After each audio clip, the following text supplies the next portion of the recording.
My YouTube channel. ನಾನು ರಮ್ಯಾ. ನೀರು ಎಕ್ಸ್ಚೇಂಜ್ಗೆ ಧ್ವನಿ ಕೂಡ ಹೋಗ್ಬಿಟ್ಟಿದೆ. ನಿಮ್ಗೆ ಎಷ್ಟು ಕೇಳಿಸುತ್ತೆ ಅನ್ನೋದು ನನಗೆ ಗೊತ್ತಿಲ್ಲ. ವಿಡಿಯೋ ಮಾಡೋದೆಲ್ಲ ಸ್ವಲ್ಪ ಲೇಟ್ ಆಗ್ತಿದೆ, ಸಾರಿ. ಯಾಕಂದರೆ ಹಬ್ಬ ಇರೋದ್ರಿಂದ ಊರಲ್ಲಿ ಎಲ್ಲ ಕೆಲಸ ಮಾಡ್ಕೋಬೇಕು, ಹಾಗಾಗಿ ಲೇಟ್ ಆಗ್ತಾ ಇದೆ. ಹಾಗೆ ನನ್ನ ಚಾನಲ್ ಯಾರೆಲ್ಲ ಸಬ್ಸ್ಕ್ರೈಬ್ ಮಾಡದೆ ನೋಡ್ತೀರೋ ದಯವಿಟ್ಟು ಸಬ್ಸ್ಕ್ರೈಬ್ ಮಾಡ್ಕೊಳ್ಳಿ. ಯಾರೆಲ್ಲ ಇನ್ನೂ ಸಬ್ಸ್ಕ್ರೈಬ್ ಮಾಡ್ಕೊಂಡಿದ್ದೀರೋ ಅವ್ರಿಗೆ ತುಂಬ ಥ್ಯಾಂಕ್ ಯು. ಇವತ್ತು ಲಾಸ್ಟ್ ಹಬ್ಬ ಮುಗಿದಿದೆ. ಇವತ್ತು ನೈಟ್ ನಾವು ಬೆಂಗಳೂರಿಗೆ ಹೋಗ್ತಾ ಇದ್ದೀವಿ. ಹಾಗಾಗಿ ಇವತ್ತಿನ ದಿವಸ ಇವತ್ತಿನ ಬ್ಲಾಗ್ ಏನಿರುತ್ತೆ ಅಂತ ಕೂಡ ನಿಮ್ಮ ಜೊತೆ ನಾನು ಶೇರ್ ಮಾಡ್ತೀನಿ. ಬನ್ನಿ ಇವತ್ತಿನ ದಿವಸ ಹೇಗಿದೆ ಅಂತ ಕೂಡ ನಾನು ನಿಮ್ಮ ಜೊತೆ ಶೇರ್ ಮಾಡಿ ತೋರಿಸ್ತೀನಿ. ಪಾಪು ಹಠ ಮಾಡ್ತಿದ್ದ ಅಂತ ಅವ್ರ ಪಪ್ಪ ಅವನ್ನ ಎತ್ಕೊಂಡು ಬೈಕ್ನಾಗ ಕೂರಿಸ್ಕೊಂಡಿದ್ರು. ಹಾಗೆ ಆಟಾಡ್ತಾ ಇದ್ದ. ಅವ್ನ ಬೈಕ್ ಅಂದರೆ ತುಂಬ ಇಷ್ಟ. ಅದರಲ್ಲಿ ಅವ್ರ ಚಿಕ್ಕಪ್ಪನ ಬೈಕ್ ಅಂದರೆ ತುಂಬ ಇಷ್ಟಪಡ್ತಾನೆ. ಯಾವ ಬೈಕ್ ತೋರಿಸಿದ್ರು ಅಷ್ಟು ಇಷ್ಟಪಡೋಲ್ಲ, ಆದರೆ ಅವ್ರ ಚಿಕ್ಕಪ್ಪನ ಬೈಕ್ ಮಾತ್ರ ತುಂಬ ಇಷ್ಟ. ಯಾರೇ ಮುಟ್ಟಿದ್ರು ಕೂಡ ಅವನು ಅಳ್ತಾ ಇದ್ದ. ಹಾಗೆ ಎದುರುಗಡೆ ಮನೆ ಅಂಕಲ್ ಕೂಡ ಬಂದು ಅವನು ಆಟಾಡಿಸ್ತಾ ಇದ್ರು. ಅವನು ಕೂಡ ಅಷ್ಟೇ ಖುಷಿಯಾಗಿ ಆಟಾಡ್ತಿದ್ದ. ಸ್ವಲ್ಪ ಕಷ್ಟನೇ ಮಕ್ಕಳು ಬೇರೆ ವಾತಾವರಣಕ್ಕೆ ಹೋದಾಗ ಅಡ್ಜಸ್ಟ್ ಆಗೋದು. ಅವನಿಗೆ 3-4 ಡೇಸ್ ಆಗಿರೋದ್ರಿಂದ ಅಡ್ಜಸ್ಟ್ ಆಗಿದ್ದ. ಕೆಲವು ಸರಿ ಅಳ್ತಾನೂ ಇದ್ದ ಅವನು. ಇವತ್ತಿನ ಬ್ಲಾಗ್ನ ಹೇಗಿರುತ್ತೆ ಮತ್ತೆ ಅವರು ಬಿಸ್ಕೊಳ್ತಾರೆ.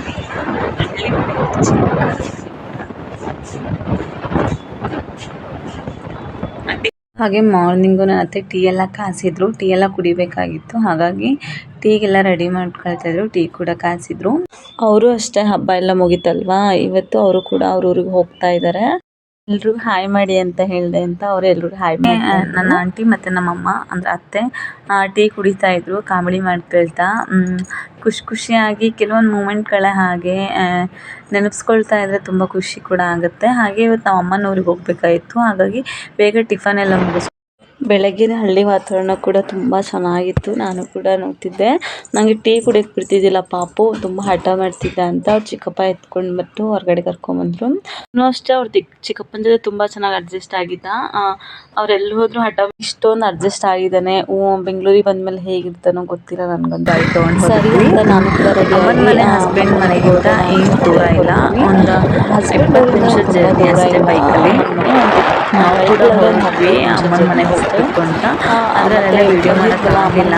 ಯಾಕೆ ಅಂದರೆ ಪಾಪು ಕೂಡ ಸ್ವಲ್ಪ ಹುಷಾರಿರಲಿಲ್ಲ. ಪಾಪು ಸ್ವಲ್ಪ ಯಾಕೋ ಫೀವರ್ ಕೂಡ ಇತ್ತು, ಹಾಗಾಗಿ ಅಲ್ಲೆಲ್ಲ ವೀಡಿಯೋ ಮಾಡ್ಕೊಳಕ್ಕಾಗಲಿಲ್ಲ. ಅಮ್ಮನ ಮನೆಗೆ ಹೋಗಿ ಆದಮೇಲೆ ವೀಡಿಯೋ ಮಾಡ್ಕೊಳ್ಳೋಣ ಅಂದ್ಕೊಂಡೆ, ಆದರೆ ಅವ್ನಿಗೆ ತುಂಬ ಜ್ವರ ಇರೋದ್ರಿಂದ ಬೇಡ ಅಂದರು ನಮ್ಮ ಮನೆಯವರು. ಹಾಗಾಗಿ ನಾನು ಯಾವುದೇ ರೀತಿ ವೀಡಿಯೋ ಮಾಡ್ಕೊಂಡಿಲ್ಲ. ಅಮ್ಮನ ಮನೆ ಕೂಡ ತೋರ್ಸೋಕ್ಕಾಗಲಿಲ್ಲ ನಿಮಗೆ. ನಾನು ನೆಕ್ಸ್ಟ್ ಟೈಮ್ ಹೋದಾಗ ಡೆಫಿನೆಟ್ಲಿ ನಮ್ಮ ಅಮ್ಮನ ಮನೆ ಹೇಗಿದೆ ಅಂತ ಕೂಡ ತೋರಿಸ್ತೀನಿ. ಹಾಗೆ ತುಂಬ ಚೆನ್ನಾಗಿತ್ತು, ಹಳ್ಳಿ ವಾತಾವರಣ ಅಲ್ವಾ, ಹಾಗಾಗಿ ಬೈಕಲ್ಲಿ ಹೋಗ್ಬೇಕಾದ್ರೆ ಕೂಡ ತುಂಬ ಪೀಸ್ಫುಲ್ಲಾಗಿತ್ತು. ಅಷ್ಟೊಂದೇನು ಬಿಸಿಲಿರಲಿಲ್ಲ, ಯಾಕಂದರೆ ಅರೆಮಲೆನಾಡಲ್ವಾ, ಬಿಸಿಲು ಇರುತ್ತೆ. ಆದರೆ ಯಾಕೋ ಅವತ್ತಿನ ದಿವಸ ಬಿಸಿಲು ಅಷ್ಟೊಂದು ಇರಲಿಲ್ಲ, ಸ್ವಲ್ಪ ಮೋಡ ಕವಿದಿರೋ ವಾತಾವರಣ ಆಗಿತ್ತು. ಅಡಿಕೆ ತೋಟ, ಬಾಳೆ ತೋಟ, ಹಾಗೆ ತೆಂಗಿನ ತೋಟ ಇದೇ ಜಾಸ್ತಿ ಕಾಣುತ್ತೆ ನಮ್ಮೂರ ಸೈಡೆಲ್ಲ. ತುಂಬ ಚೆನ್ನಾಗಿರುತ್ತೆ ಆ ವ್ಯೂಸ್ ಎಲ್ಲ ನೋಡೋದಕ್ಕೆ. ಹಳ್ಳಿ ವಾತಾವರಣನೇ ಚೆನ್ನಾಗಿ. ಹೊರಟ್ವಿ ಅಮ್ಮನ ಮನೆಗೆ. ನಮ್ಮ ಪಾಪು ಅಂತೂ ಇಲ್ಲಿ ಬಿದ್ದುಬಿಡ್ತು ಅಂತ ಪಪ್ಪನ ಗಟ್ಟಿಯಾಗಿ ಇಟ್ಕೊಳ್ತಾ ಇದ್ದ. ತುಂಬ ಖುಷಿ ಆಗ್ತಿತ್ತು. ಅವನು ಕೂಡ ಯಾವುದೇ ರೀತಿ ಗಲಾಟೆ ಮಾಡ್ತಿದ್ದಿಲ್ಲ. ಅವನಿಗೂ ಸ್ವಲ್ಪ ಫೀವರ್ ಕೂಡ ಇತ್ತು. ಬಸ್ಸಿಗೆ ಹೋಗೋಣ ಅಂದ್ಕೊಂಡ್ರೆ ರೆಡಿ ಆಗೋಷ್ಟರಲ್ಲೇ ಬಸ್ ಕೂಡ ಮಿಸ್ ಆಗಿಬಿಟ್ಟಿತ್ತು, ಹಾಗಾಗಿ ಬೈಕ್ ತೊಗೊಂಡೇ ಹೊರಟ್ವಿ. ಇದೇ ನೋಡಿ ನಮ್ಮೂರು. ನಾನು ಕೂಡ ಮನೆಗೆ ಹೋದೆ, ಆದರೆ ಯಾವುದೇ ರೀತಿ ವೀಡಿಯೋ ಮಾಡ್ಕೊಳಕ್ಕಾಗಿಲ್ಲ ಅಮ್ಮನ ಮನೇಲಿ. ಯಾಕೆ ಅಂದರೆ ಪಾಪು ಸ್ವಲ್ಪ ಫೀವರ್ ಇತ್ತಲ್ವ, ಅವ್ನು ಕೂಡ ತುಂಬ ಗಲಾಟೆ ಮಾಡ್ತಾ ಇದ್ದ ಅಂತ ನಾನು ವೀಡಿಯೋ ಏನು ಮಾಡ್ಕೊಳಕ್ಕೆ ಹೋಗಲಿಲ್ಲ. ಹೋದಾದ್ಮೇಲೆ ಅಮ್ಮ ನಮಗೆ ಅಂತ ಸ್ಪೆಷಲಾಗಿ ಪಾಯಸ ಎಲ್ಲ ಮಾಡಿ, ಅಡುಗೆ ಎಲ್ಲ ಮಾಡಿ ರೆಡಿ ಮಾಡಿಟ್ಟಿದ್ರು. ಹೋಗಿದ ತಕ್ಷಣ ಊಟ ಕೂಡ ಮುಗಿಸ್ಕೊಂಡ್ವಿ. ನಾವು ಕೂಡ ಹೋಗಿ ಸ್ವಲ್ಪ 15 ನಿಮಿಷ ಮಾತಾಡಿಬಿಟ್ಟು ಊಟ ಕೂಡ ಮುಗಿಸ್ಕೊಂಡು ಮತ್ತೆ ರಿಟರ್ನ್ ಹೊರಟ್ವಿ. ನಾನು ವೀಡಿಯೋ ಮಾಡೋಣ ಅಂದ್ಕೊಂಡಿದ್ದೆ, ಆದರೆ ಆಗಿರಲಿಲ್ಲ. ಪಾಪು ಹುಷಾರಿಲ್ಲ ಕಾರಣ ನಾನು ವೀಡಿಯೋ ಮಾಡ್ಕೊಳಕ್ಕಾಗಲಿಲ್ಲ. ಹೊರಟ್ವಿ ಊರಿಗೆ ಕೂಡ. ಬೆಂಗಳೂರಿಗೆ ಹೋಗ್ಬೇಕಾಗಿತ್ತಲ್ವ, ಹಾಗಾಗಿ ಬೇಗ ಅಮ್ಮನ ಮನೆ ಬಿಟ್ಟು ಹೊರಟ್ವಿ. ಹೋಗ್ತಾನೆ ದಾರಿಯಲ್ಲೇ ಹಸ್ಬೆಂಡು ಪಾಪು ಸ್ವಲ್ಪ ಫೀವರ್ ಇತ್ತಲ್ವ, ಹಾಗಾಗಿ ಸಿರಪ್ ಎಲ್ಲ ಖಾಲಿ ಆಗಿತ್ತು. ಅದು ತೊಗೊಬೇಕು ಅಂತ ಮೆಡಿಕಲಲ್ಲಿ ಕೂಡ ಸ್ಟಾಪ್ ಮಾಡಿದರು. ಅದನ್ನು ಕೂಡ ತೊಗೊಂಡ್ಬಿಟ್ಟು ನಾವು ಕೂಡ ಹೊರಟ್ವಿ. ಹಾಗೆ ಅವ್ನ ಟೋಪಿ ಕೂಡ ಕಳೆದೋಗ್ಬಿಟ್ಟಿತ್ತು, ಅದನ್ನು ಕೂಡ ತೊಗೊಂಡು ಹೊರಟ್ವಿ ನಾವು ಕೂಡ. ಮನೆಗೆ ಹೋಗೋಷ್ಟ್ರೊಳಗಡೆ ಆಲ್ರೆಡಿ 5 o'clock ಕೂಡ ಆಗಿಬಿಟ್ಟಿತ್ತು. ನನ್ನ ಹಸ್ಬೆಂಡ್ ಊರಿಗೆ ರೀಚ್ ಆಗೋದ್ರೊಳಗಡೆ. ಹಾಗಾಗಿ ಹೋಗಿ ಸರಿ ಅಂತ ಊರಿಗೆ ರೀಚ್ ಆದಮೇಲೆ ಬೆಂಗ್ಳೂರಿಗೆ ಹೋಗಬೇಕಲ್ವ, ಹಾಗಾಗಿ ಪ್ಯಾಕ್ ಎಲ್ಲ ಮಾಡ್ಕೊಬೇಕಾಯಿತು. ಅಂದರೆ ನಾಳೆ ಹೋಗೋದು ಅಂತ ಅಂದ್ಕೊಂಡಿದ್ದೆ ನಾನು, ಆದರೆ ಇವತ್ತೇ ಹೋಗಬೇಕು ಅಂತ ಡಿಸೈಡ್ ಆಗಿತ್ತು. ಯಾಕಂದರೆ ಹಸ್ಬೆಂಡ್ ಡ್ಯೂಟಿ ಕೂಡ ಇರೋದ್ರಿಂದ ಇವತ್ತೇ ಹೊರಡಬೇಕಾಗಿತ್ತು. ಹಾಗಾಗಿ ಬಟ್ಟೆ ಎಲ್ಲ ಪ್ಯಾಕ್ ಮಾಡಿ ಇಟ್ಟಿದ್ದೆ. ಇನ್ನೂ ಸ್ವಲ್ಪ ಬಟ್ಟೆ ಎಲ್ಲ ಇದು ಪ್ಯಾಕ್ ಮಾಡೋದು. ಹಾಗಾಗಿ ಸ್ವಲ್ಪ ಬೇಗ ಹೋದರೆ ಬಟ್ಟೆ ಎಲ್ಲ ಪ್ಯಾಕ್ ಮಾಡ್ಕೊಂಡು ಹೋಗೋಣ ಅಂದ್ಕೊಂಡು ಹೋದೆ. ಮನೆಗೆ ಹೋಗೋಷ್ಟು 5:30 ಆಗಿತ್ತು. ತುಂಬ ಚೆನ್ನಾಗಿತ್ತು. ಸೂರ್ಯ ಮುಳುಗೋದೆಲ್ಲ ಎಷ್ಟು ಚೆನ್ನಾಗಿ ಕಾಣಿಸ್ತಾ ಇತ್ತು. ನಾನು ಕೂಡ ಅದನ್ನೆಲ್ಲ ನೋಡ್ಕೊಂಡು, ಪಾಪು ಕೂಡ ಅಷ್ಟೇ ಆ ಮೂಮೆಂಟ್ಸ್ನೆಲ್ಲ ನೋಡ್ಕೊಳ್ತಾನೆ ಮಲ್ಕೊಂಡ್ಬಿಟ್ಟಿದ್ದ. ಅವನು ಕೂಡ ಚೆನ್ನಾಗಿ ಮನೆಗೆ ಕೂಡ ರೀಚ್ ಆದ್ವಿ. ನಾನು ಹೇಳಿದ್ನಲ್ವ ಇದು ಕಂಟಿನ್ಯೂ ವ್ಲಾಗ್ ಅಂತ. ನೆಕ್ಸ್ಟ್ ಡೇ ಕಂಟಿನ್ಯೂ ವ್ಲಾಗ್ ಇದಾಗಿರುತ್ತೆ. ಚಿಕ್ಕಪ್ಪ ಬೈಕ್ ತೊಗೊಂಬಂದಿದ್ರಲ್ವ, ಅವರು ಮಧ್ಯಾಹ್ನನೇ ಹೊರಟರು. ಬೆಂಗ್ಳೂರು ರೀಚ್ ಆಗೋಷ್ಟೊತ್ತಿಗೆ ನೈಟ್ 10 o'clock ಆಗುತ್ತೆ ಅಂತ ಅಂದ್ಕೊಂಡ್ವಿ.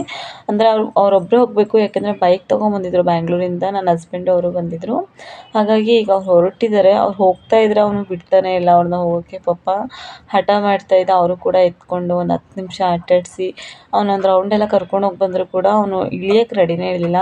ಯಾರೇ ಕರ್ಕೊಂಡೋಗಿ ಹೋದ್ರು ಹಠ ಮಾಡ್ತಾಯಿದ್ದ. ಸರಿ ಅಂತೇಳಿ ಅವ್ರ ಚಿಕ್ಕಪ್ಪ ಇಡ್ಲಿ ಬಿಡಿ ಒಂದು 10 ನಿಮಿಷ ಕೂರ್ತಾನೆ, ಅವನೇ ಸುಮ್ಮಾಗ್ತಾನೆ ಆಮೇಲೆ ಅಂತ ಹೇಳಿದ್ರು. ನನ್ನ ಹಸ್ಬೆಂಡು ಅವ್ನಿಗೇನೋ ಮನವೊಲಿಸಿ ಹೋಗಲ್ಲ ಚಿಕ್ಕಪ್ಪ ಇಲ್ಲೇ ಇರ್ತಾರೆ, ಅಳ್ಬೇಡ ಬಾ ಅಂದರು. ಪಾಪ ಅವ್ನು ಅಳೋದು ನೋಡಿ ಅವ್ರ ಚಿಕ್ಕಪ್ಪ ಇಳಿದ್ಬಿಟ್ಟು ಬಂದರು. ನಾನು ಹೋಗಲ್ಲ ಬಿಡು ಪಾಪು ಅನ್ಕೊಂತಾನೆ ಬಂದರು.